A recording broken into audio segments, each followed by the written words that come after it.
추수감사 주일입니다. 2023년도 한 해 동안 우리에게 허락하신 또 은혜와 축복들을 또 기억하면서 온전한 감사로 또 하나님 앞에 예배하며 또 표현하는 그런 날인데, 자, 오늘 본문 말씀은 우리가 많이 들어서 익숙하게 알고 있는 말씀일 것 같습니다.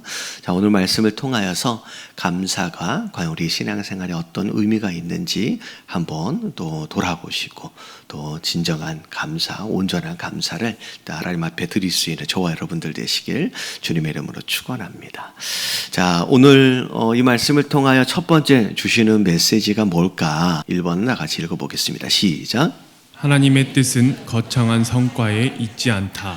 자, 오늘 말씀, 본문 말씀을 보니까 16절서부터 이렇게 나와 있어요. 항상 뭐 하래요?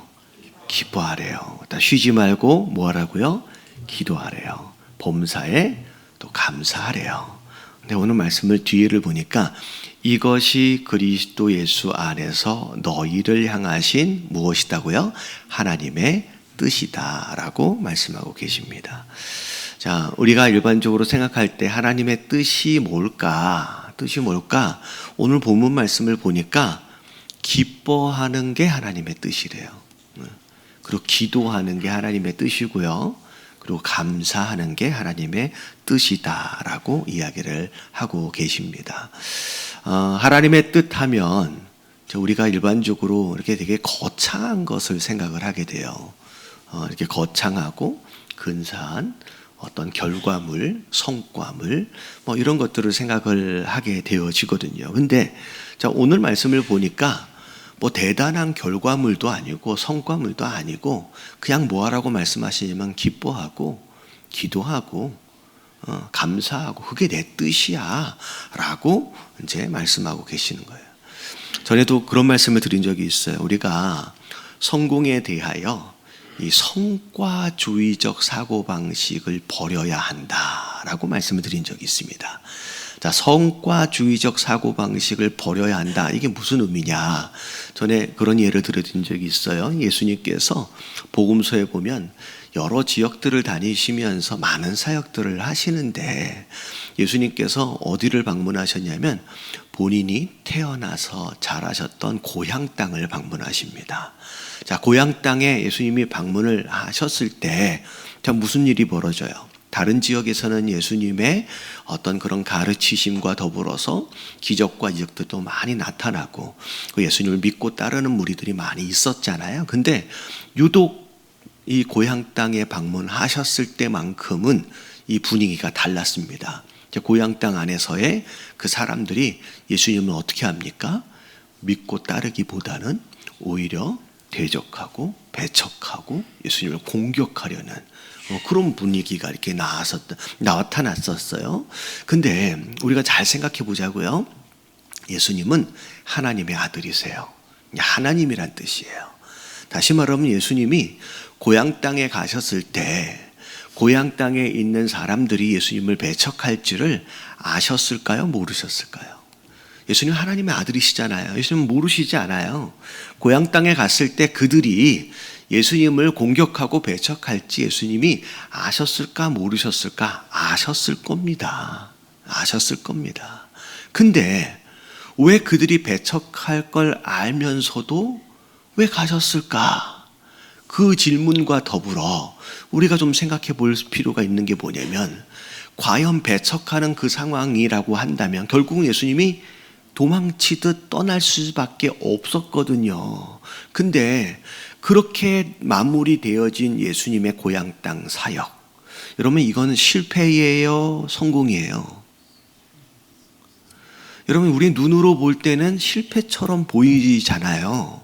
근데 이게 되게 중요한 게 뭐냐면 우리가 이 질문에 정확하게 대답할 수 있어야 돼요.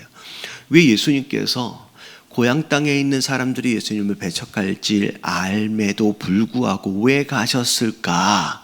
자, 누가 원하셨기 때문에? 여러분 하나님이 원하시기 때문에 그냥 예수님은 하나님 뜻에 뭐 하신 거예요? 그냥 순종하신 거예요. 아셨을 거예요. 그들이 받아들이지 않을 거에 대해서, 오히려 공격하실 거에 대해서 아셨을 거예요. 그럼에도 불구하고 가신 이유가 뭐냐면 그게 하나님의 뜻이었고요. 예수님은 그 하나님의 뜻에 순종하신 겁니다. 그렇기 때문에 그 고향 땅에 얼마나 많은 사람들이 예수님을 믿었느냐 따랐느냐와는 상관이 없이 예수님의 고향 땅 사역은 성공하신 거예요, 실패하신 거예요? 여러분, 이건 성공하신 거예요. 왜냐? 예수님은 결과와 상관없이 하나님의 뜻에 뭐 하셨기 때문에? 순종하셨기 때문에. 여러분, 이게 어찌 보면 성과주의적 사고방식을 버려야 돼요. 성과주의적 사고방식에 우리가 묶여 있으면 어떤 상황이 되냐면 예수님의 보양사역은 실패하신 거예요. 근데 성과주의가 아닌 정말 하나님의 뜻이 이루어지는 삶, 여러분 이게 목적이 되어지면요, 비록 결과가 어찌 되었든 상관이 없이 예수님의 순종하심으로 인하여 그 땅은, 그 사역은 성공하신 거예요. 여러분 이런 생각을 가지시길 주님의 이름으로 축원합니다. 자, 두 번째, 자 2번 같이 한번 읽어볼게요. 시작. 항상 쉬지 말고 범사에 감사하는 것이 하나님의 뜻이다. 자, 거창한 성과가 아니라 과정이라고 말씀을 드렸어요. 근데 자, 오늘 말씀 다시 보면 자, 기뻐하라고 말씀하셨는데 언제 기뻐하래요? 항상 기뻐하래요. 항상. 자, 기도하라고 말씀하시는데 자, 언제 하래요? 쉬지 말고 하래요. 감사하라고 말씀하시는데 언제 하래요? 범사에, in everything, 모든 것에. 여러분들 이게 쉬워요, 어려워요? 여러분들 이게 기뻐하는 건 그래요. 근데 어떻게 항상 기뻐합니까? 매일 막 웃으면서 다녀. 그러면 이건 제정신이 아닌 것처럼 보일 거 아니에요. 이게 항상 쉬지 말고 범사에, 여러분 이게 진짜 어려운 거예요. 이게 진짜. 근데 사실은 이걸 어떻게 해야 하느냐 할 수 있는 비결이 있어요. 여러분 이게 뭐냐? 여러분 지금 여러분 잘 들으셔야 돼요. 여러분 항상 쉬지 말고 범사에, 여러분 이걸 한마디로 정리를 하면 언제 하라는 거냐면 지금 하라는 거래요. 지금. 자, 언제 하라고요? 지금 하면 돼요. 여러분 지금 기뻐하시면 되고요. 지금 기도하는 마음으로 하시면 되고요. 지금 감사하는 마음으로 하시면 돼요. 자, 언제 하라고요? 지금. 여러분 이게 지금이라고 하는 시간이 모여져서 항상이 돼요. 이 지금이라고 하는 시간들이 모여지니까 쉬지 말고가 되고요. 이 지금이라고 하는 시간이 막 모여져서 in everything, 모든 것에가 되는 거예요. 여러분 지금이라고 하는 시간을 사용하시길 주님의 이름으로 축원합니다. 자, 시편 118편 24절 같이 읽어볼게요. 시작. 이날은 여호와께서 정하신 것이라 이날에 우리가 즐거워하고 기뻐하리로다. 네, 이날은 하나님 주신 선물이에요. 하나님 정하신 거래요. 이날에 우리가 뭐 하래요? 즐거워하고 기뻐하래요. 여러분 내일, 어제, 여러분 그게 아니라 항상 쉬지 말고 in everything, 이게 중요한 게 아니라 내게 주어진 지금이라고 하는 이 시간대에 여러분 기뻐하시고 기도하시고 감사하시는 저와 여러분들 되시길 주님의 이름으로 축원합니다. 예. 자, 마지막, 자, 오늘 이제 감사주일이니까 감사에 관해서 말씀 한번 더 나눌게요. 자, 3번 같이 읽겠습니다. 시작. 축복을 담을 그릇을 먼저 준비하라.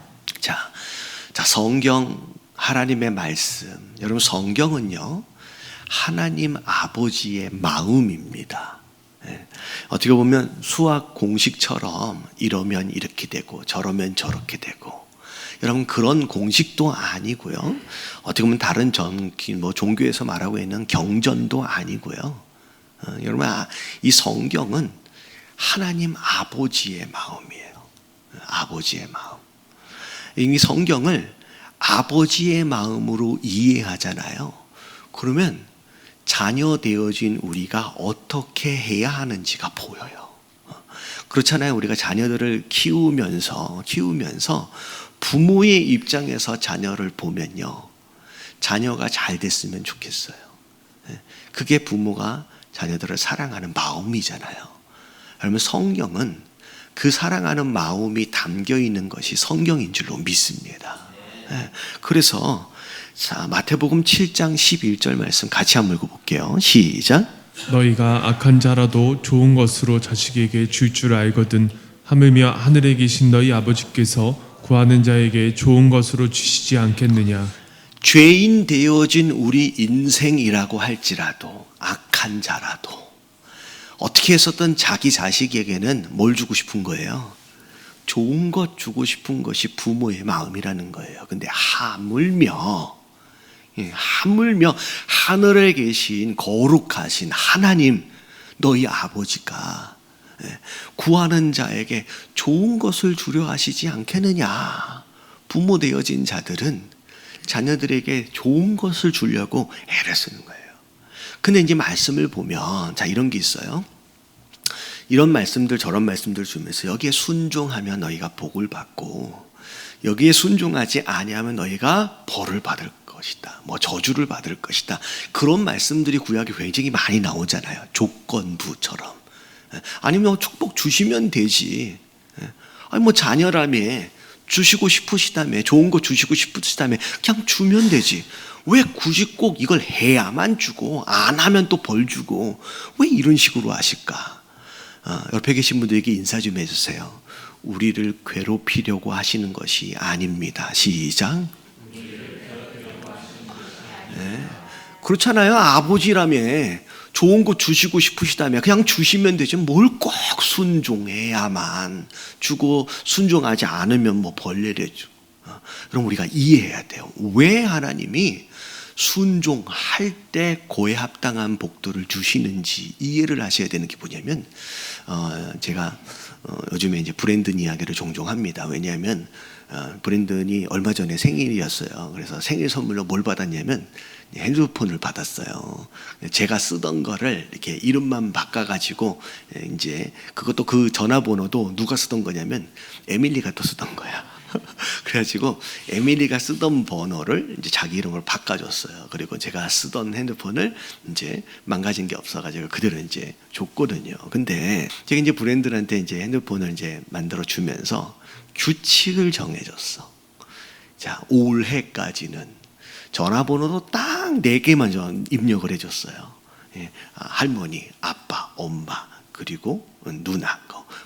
그리고 카카오톡도 딱 4개만 해줬어.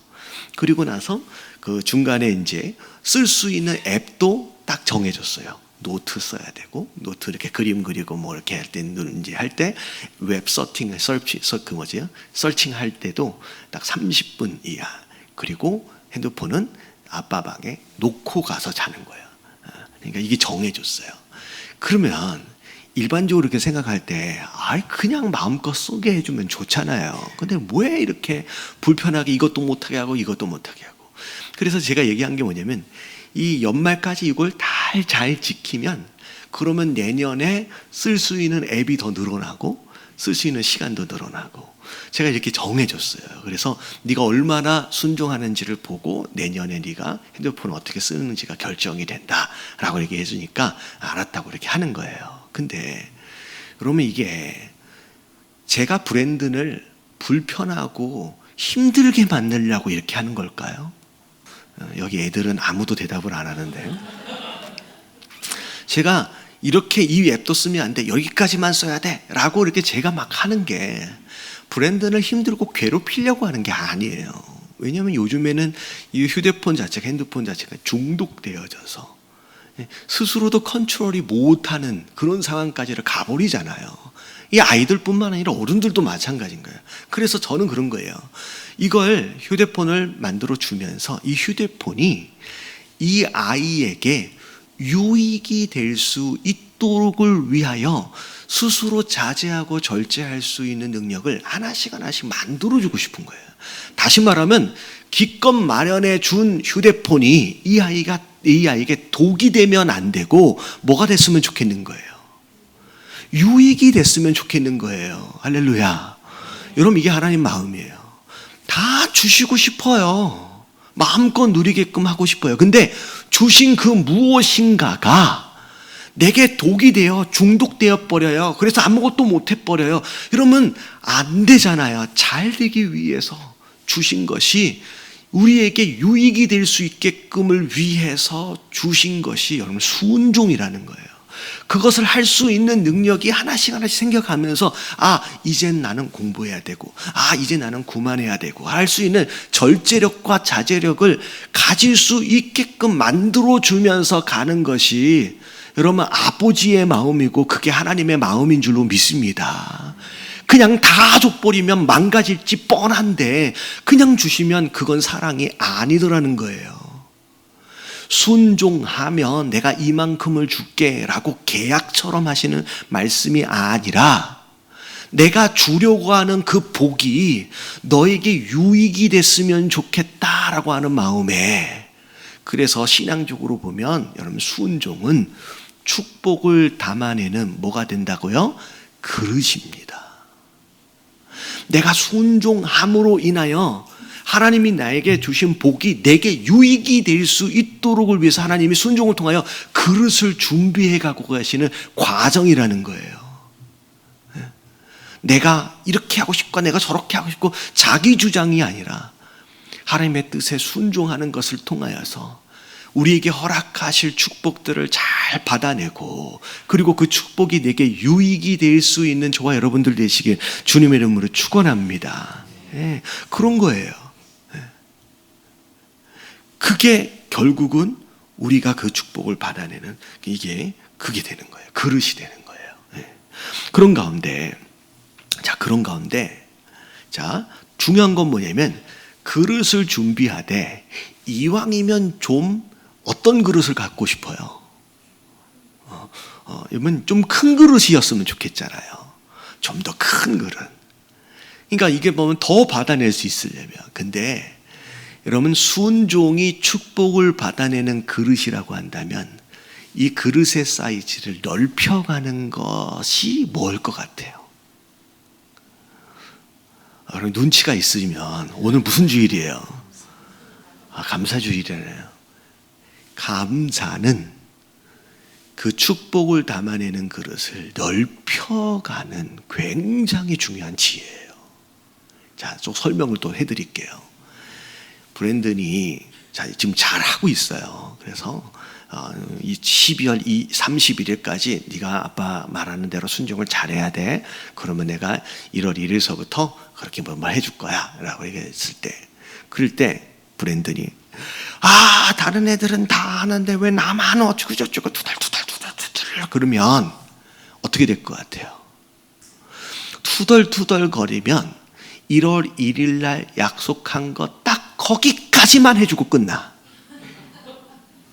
자, 이 아버지의 마음으로 이해를 해봐요. 이거에 순종해야 돼. 그러면 내가 이거 해줄게 라고 했는데 여기까지 갈 때까지 계속 투덜거려. 다른 애들은 어쩌고저쩌고 하면서 투덜거려. 그러면 1월 1일 날 오케이 더 해줄게. 여러분 이건 잘못된 아빠예요. 여러분 가정교육은 그렇게 하는 게 아니에요. 애 떼쓴다고 오케이 들어줄게 그러면 안 돼요. 그러면 나중에는요 통제가 안 됩니다. 부모가 안 듣습니다. 안 돼! 이렇게 좀 불평하고 원망하잖아요. 그러면 딱 그때 어떻게 돼요? 딱 거기까지 해주고 끝나요. 근데요, 그때까지 고마워요 하면서 감사하는 마음으로. 그러니까 어제 밥 먹으러 갔는데 뭐 깔면 안 되냐? 아빠가 뭐라 그랬어? 12월 31일까지 다 그때 아빠 말에 순종을 잘하면 1월 1일 날 내가 해준다 그랬잖아. 그러니까 오케이 하면서 이렇게 얼굴을 제 배에다가 파묻고서 알았어 그러더라고요. 근데 그 모습을 보면서 제가 생각한 게 뭐냐면 다른 거 뭐 하나 더 해줄까? 여러분 아버지의 마음으로 이걸 봐야 돼. 뭐 하나 더 해줄까? 오히려 아빠 너무 고마워. 다른 애들이 휴대폰을 어디까지 쓰는지 아빠는 압니까? 모릅니까? 알아요. 근데 요만큼 해준다고 했는데 너무 고마워해. 그러면 아빠 마음에 무슨 마음이 들어가냐면 미안해. 다른 애들은 이만큼도 다 쓰고 있는데 얘는 요만큼 쓴다고 해줬는데 너무 고마워해. 그러면 아빠 마음에는 더 주고 싶은 마음, 미안한 마음에 더 주고 싶은 마음이 생기는 거예요. 여러분, 이게 감사의 힘입니다.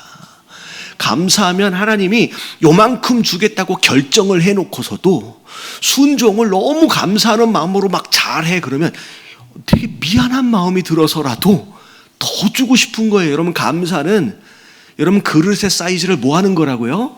넓혀가는 거예요. 여러분, 하나님의 마음을 여러분 우리가 이해하시게 되길 주님의 이름으로 축원합니다. 그래서 고린도후서 4장 15절 말씀 보세요. 같이 읽어볼게요. 시작. 이는 모든 것이 너희를 위함이니 많은 사람의 감사로 말미암아 은혜가 더하여 넘쳐서 하나님께 영광을 돌리게 하려 함이라. 감사로 말미암아 은혜가 뭐하대요? 더하여 뭐한대요? 넘친대요. 다시 말하면 감사가 주시는 은혜를 넘치게 만드는 거예요. 더 풍성하게 만드는 거예요. 그래서 또 하나님 영광을 또 받으시는 거예요. 여러분, 그랬으면 좋겠습니다. 열심히 신앙생활 하면서 또 봉사도 하고 하면서 여러분, 우리가 어떤 마음으로 하느냐가 되게 중요해요. 물론 힘들지요. 어렵지요. 시간 쪼개서 하는 거고 피곤한데 그럼에도 불구하고 기쁜 마음으로 감사하는 마음으로 또 어렵고 힘들면 하나님 도와주세요라고 기도하는 마음으로 하는 이 모든 과정들을 하나님 보고 계시는 줄로 믿습니다. 불평하고 원망하고 막 그러면 딱 거기까지야. 근데요, 막 감사함으로 힘들 텐데 어려울 텐데 그럼에도 불구하고 막 요즘에 제가 우리 예배에 대해서 막 얘기하잖아요. 우리 이제 5대 제사 예배가 너무 중요해요. 근데요, 이 예배라고 하는 것이 그런 거예요. 우리의 정체성일 뿐만 아니라 하나님께 올려드리는 우리의 감사의 최고의 표현이거든요.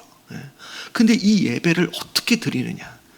그래서 제가 우리 리더들에게 그런 얘기를 했어요. 주일 예배뿐만 아니라 주중에도 좀 나아라. 그래서 열심히 피곤한지를 우리가 모르겠느냐. 하나님 다 아신다. 근데 막 시간을 쪼개서라도 막 예배에 나오려고 그렇게 애를 쓰는 그런 모습도, 하나님은요 힘들 줄 아는데 그렇게 하려고 하는 그런 모습들로 인하여 하나님 감동을 받으시는 거예요. 감동을 받으시는 거예요. 여러분, 그것으로 인하여 하나님께서 딱 거기까지만이 아니라 더 채워주고 싶은 그 아버지의 마음인 거예요. 여러분, 이 연말에 여러분 하나님께 그랬으면 좋겠습니다. 나는 요만큼 받아서 요만큼 감사하면 적절해요. 근데 지나친 무엇인가가 있잖아요. 하나님이 미안해할 만한 이렇게까지 내가 얘한테는 이만큼밖에 안 해준 것 같은데 이 지나친 감사, 여러분 이게요 여러분 하나님을 감동시키는 거예요. 감동시키는 거예요. 여러분, 복음서에 보면 마지막 말씀이에요. 예수님이 향유옥합,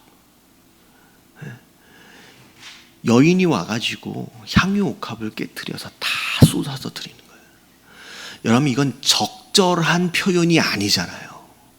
그렇잖아요. 이 여자가 무슨 대단한 부자도 아니고 대단한 은혜를 막 받았던 넉넉하고 막 그런 사람도 아니고요.